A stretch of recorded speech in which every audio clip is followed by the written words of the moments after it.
All right, now to our morning business report. Some younger Americans pulling back on dating to save money. Okay, and the final numbers are in for this year's tax refunds. How do they compare to previous years? Channel 3's Jane King live at the New York Stock Exchange to tell us all about those stories. Good morning, Jane. Hi, Tracy. Caitlin, good morning. Well, it looks like they're about 11% higher than last year. Now, the IRS says as of April 17th, the average refund amount for individual filers was $3,275, up from $2,942 a year ago.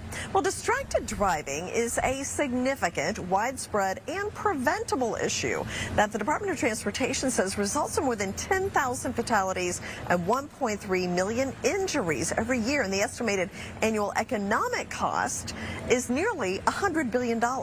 Erin Engel is Vice President and Counsel at State Farm Insurance and says the company recently did a survey of licensed drivers and found that people are aware of the dangers of distracted driving, but still do it.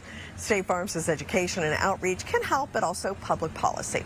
And half of single Americans say they are going on fewer dates or choosing less expensive activities because of the cost. BMO says Gen Z adults spend an average of $205 per date, making dating a meaningful share of annual income for young workers. However, the cost of dating itself is only part of the story.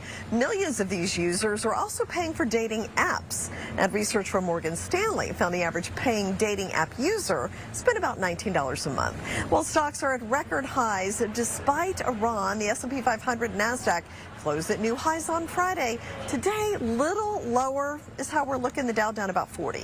Live from the New York Stock Exchange, I'm Jane King. Back to you.